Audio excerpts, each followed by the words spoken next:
dans une guerre d'indépendance.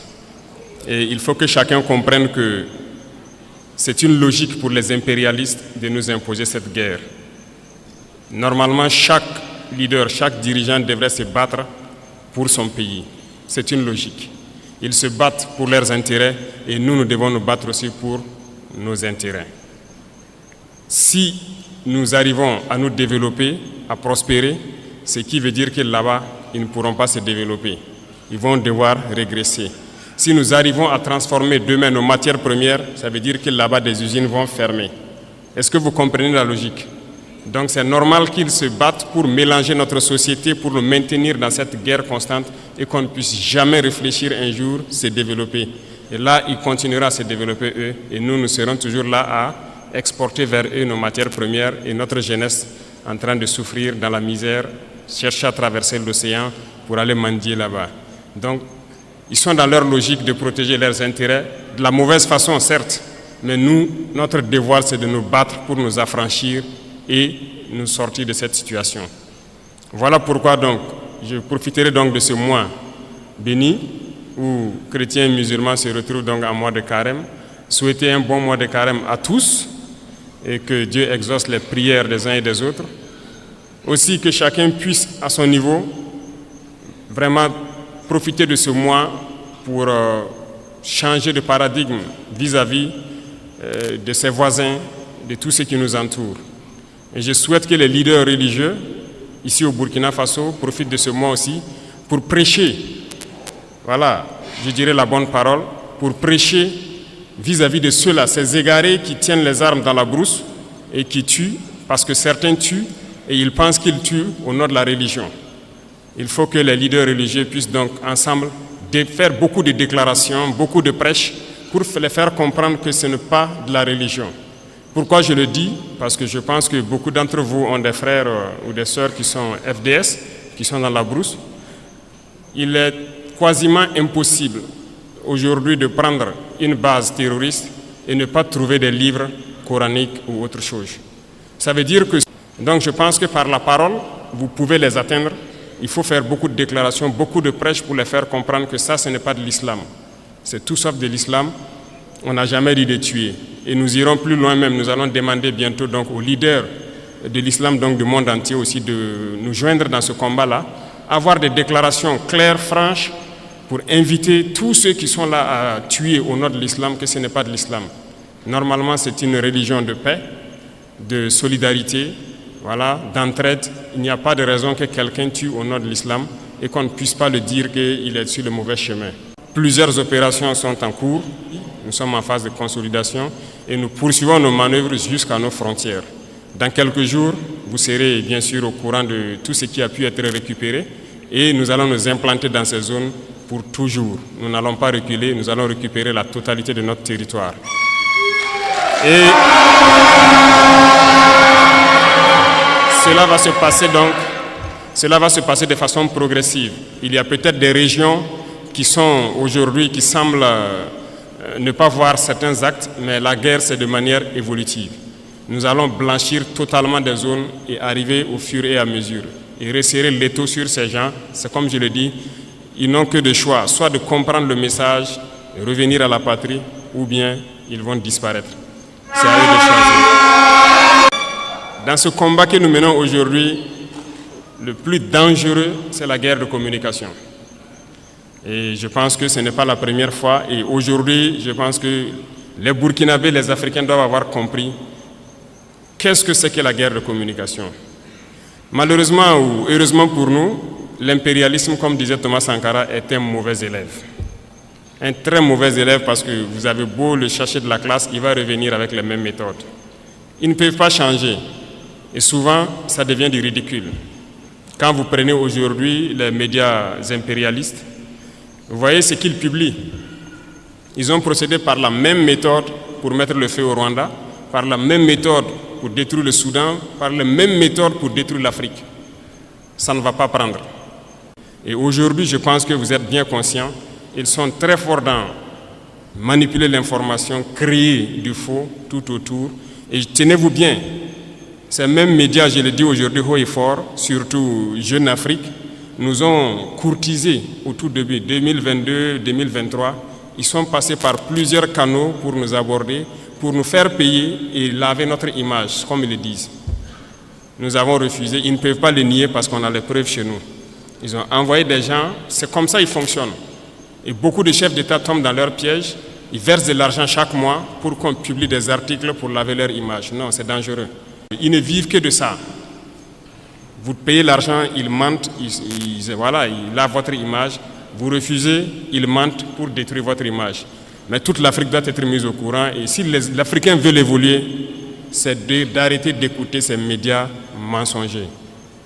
Parce que tant que vous serez là à écouter une mauvaise information, ça finit par devenir une réalité. Et c'est très dangereux pour nous. La désinformation bat son plein. À notre niveau, on vit ça tous les jours. Et je dis chaque fois aux gens de faire très attention. Tout ça pour diviser pour mieux régner. Donc, il faut que tout un chacun à son niveau puisse, en tout cas, percevoir les manœuvres de l'impérialisme, pouvoir conseiller l'autre et qu'ensemble nous restons unis pour construire notre pays. Nous, notre mission, c'est cela.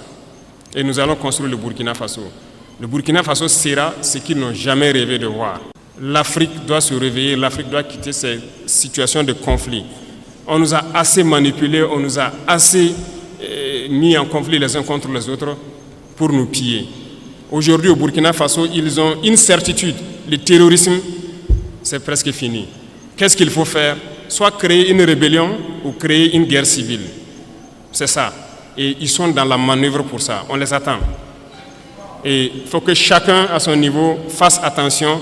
Parce que si les gens se laissent manipuler, on va les aligner, on va les allumer comme les autres aussi. La manipulation ne doit pas passer. On a un objectif à atteindre, on va atteindre l'objectif. C'est la mission qui nous est assignée actuellement. Et je vais inviter donc tout un chacun à prendre ça en considération parce que l'impérialisme a plusieurs visages. On parle des impérialismes qui sont hors du continent, mais il y a des impérialistes au Burkina Faso ici. Quand il s'agit de dire certaines choses crûment, il faut le dire. Ça va faire mal, on va se demander pardon, mais il faut qu'on se dise la vérité pour pouvoir avancer. Il y a des gens au Burkina Faso qui ne veulent pas voir les autres évoluer. Il y a des gens qui veulent rester eux seuls au sommet. Non. Nous avons décidé de rendre l'État un peu plus fort et de partager les richesses. Parce que l'intoxication a commencé déjà quand on a commencé à mettre en place l'initiative Faso Mebo. Beaucoup d'entrepreneurs ont commencé à intoxiquer la jeunesse et tout ça. Non. Nous, on a donné des marchés.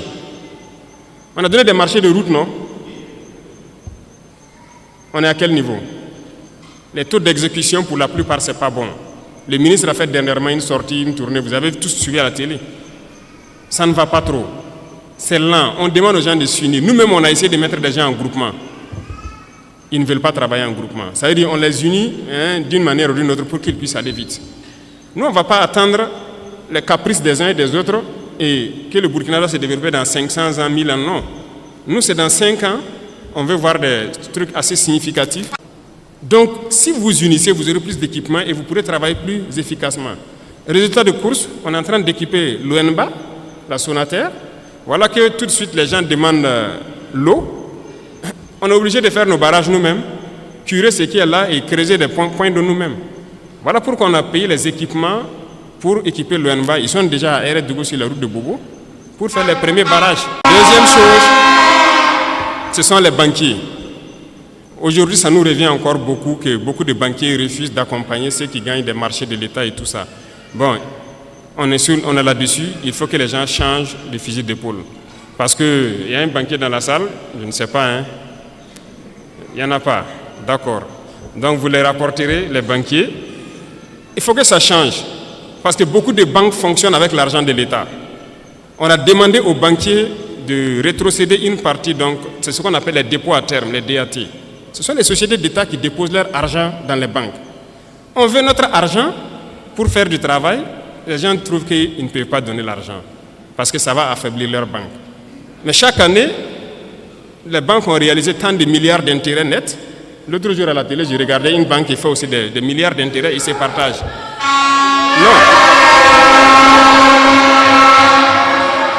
Soit on se comprend vraiment autour d'une table, ou bien nous on va passer à une autre méthode. Et ce matin, je tenais à faire cette déclaration pour que vous compreniez que la bagarre qui va commencer, la poussière va se soulever comme on aime le dire. Mais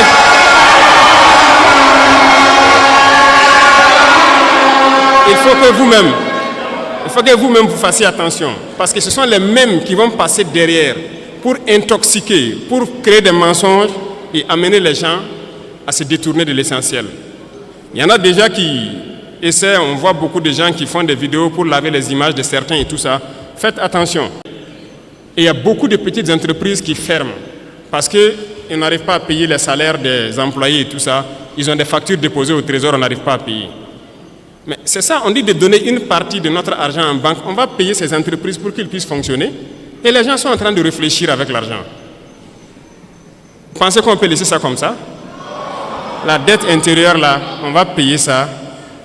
Cette fin du mois, là, l'argent là va rentrer. On a demandé juste un pourcentage. Ce n'est même pas tout l'argent qu'on veut retirer. C'est un pourcentage qu'on a demandé pour le faire. Et ça réfléchit beaucoup. Certaines banques ont répondu, félicitations à eux, mais la plupart des banques n'ont pas transféré l'argent jusqu'à aujourd'hui. C'est un message que je tenais à les lancer. On a donné fin mars, c'est fin mars. Si fin mars, les 25% ne sont pas là, on va passer à autre chose.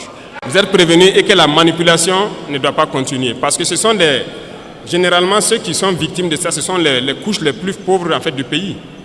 Il est employé dans une petite entreprise, il a peut-être son 50 000, son 100 000 par mois. Son patron a déposé des factures au trésor, il n'arrive pas à avoir l'argent. Lui, il va perdre son emploi, toute sa famille souffre, pendant que d'autres sont en train de faire des milliards d'intérêts par mois ou par an. Non, ça ne va pas marcher. Donc, il faut se préparer. C'est un autre front qui s'ouvre. Il y aura toutes les manipulations possibles, mais restez serein, il faut qu'on avance. Ceux qui veulent importer quelque chose au Burkina, allez-y au ministère, ils vont vous donner les papiers. Il n'y a pas de deal. Si vous partez là-bas et que quelqu'un dit de payer quoi que ce soit, venez à la présidence même vous plaindre. Il y a un bureau là-bas pour ça. Et on va voir celui qui a demandé l'argent là. Donc, il n'y a pas de deal encore pour avoir une autorisation spéciale d'importer. C'est limpide, c'est clair. Il faut le faire. Ceux-là aussi qui importent, qui viennent cacher aussi dans les magasins pour qu'il y ait l'inflation, je vous en prie, dénichez-les et dites-les d'arrêter. On ne paye pas venir cacher, attendre qu'il y a le manque pour sortir et puis mettre des prix assez élevés. Ils n'ont qu'à arrêter ça. Je pense que le ministère a lancé pour dénicher les magasins que les gens ont construits dans les non-lotis là, pour stocker. Ah, si on prend là, on va vendre gratuitement et verser au trésor. C'est ce que j'ai donné comme instruction. Donc, déclarer les magasins et on va avancer.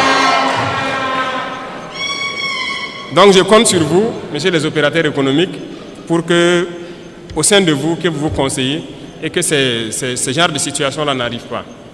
Les gens retiennent. Ils attendent qu'il y ait le besoin et maintenant ils sortent, ils mettent un prix pour avoir... Ça, c'est même pas bon. C'est pas bon. Je ne pense pas que c'est une fortune que Dieu va bénir. Il faut qu'on fabrique beaucoup de choses sur place. Moi, je suis persuadé que ce soit tricycle électrique ou motorisé, on peut fabriquer. Donc, on veut donner de l'espace à nos jeunes talents pour s'exprimer. En fait, on est en train de vouloir construire un grand centre où on va faire passer des gens et les accompagner pour s'installer. Et ce sont des gens qui vont voir tout ce que nous consommons au quotidien. Qu'est-ce qu'on peut fabriquer au Burkina? Et je sais qu'il y en a des talents un peu partout au Burkina. L'application sera lancée dans peu de temps pour que les jeunes talents s'inscrivent. Dans ce centre-là, on mettra tout en œuvre pour avoir toute la machinerie nécessaire et encadrer les jeunes. Là, s'ils finissent, ils sortent, ils peuvent créer quelque chose. S'il plaît à Dieu, on va mettre une unité de cuir dans la zone de Kaya pour transformer beaucoup de choses sur place nous-mêmes et créer tout ce que nous avons besoin. Tant qu'on ne va pas arriver à cette étape et qu'on va continuer à payer dehors, notre richesse ne va pas nous profiter. Il faut qu'on change de paradigme dès maintenant. C'est là qu'il y a l'emploi.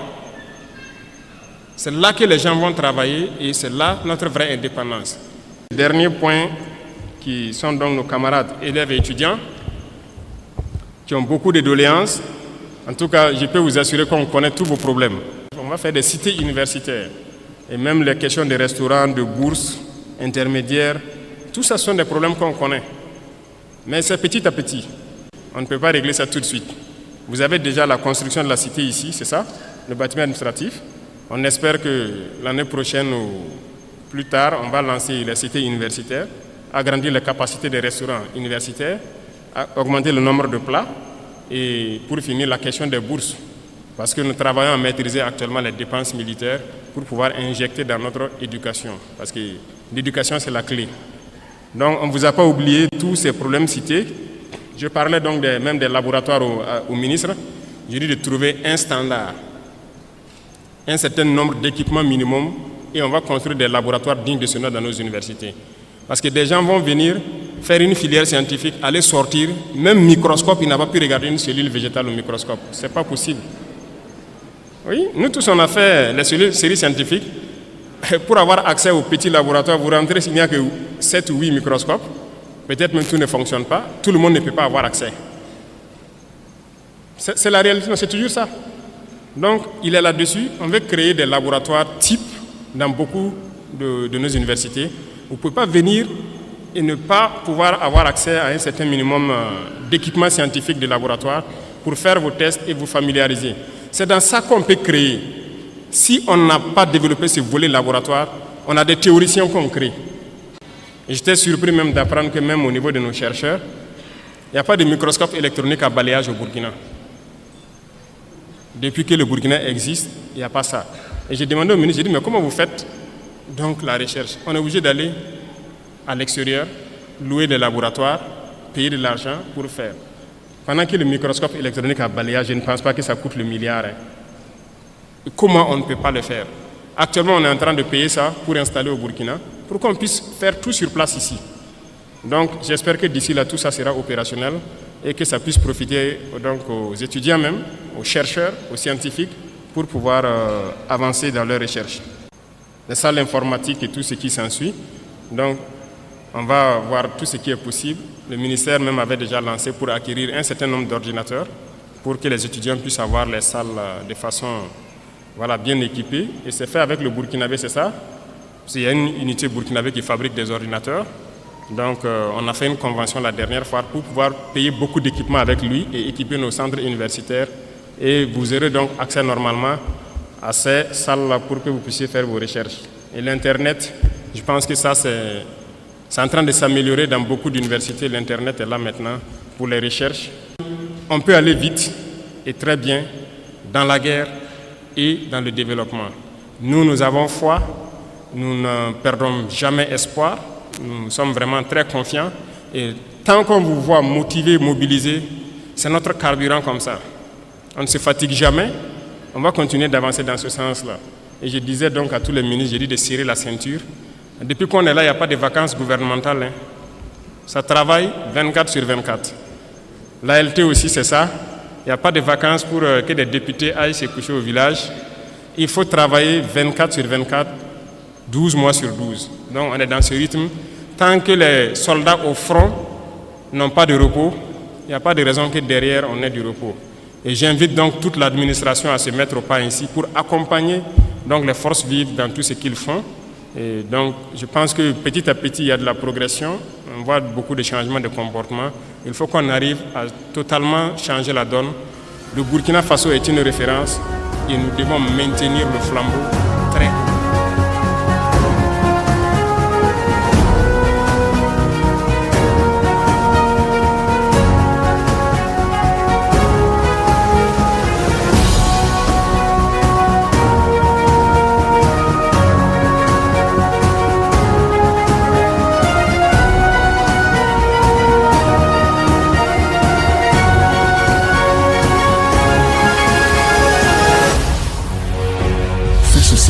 Une autre facette de l'information au Burkina Faso.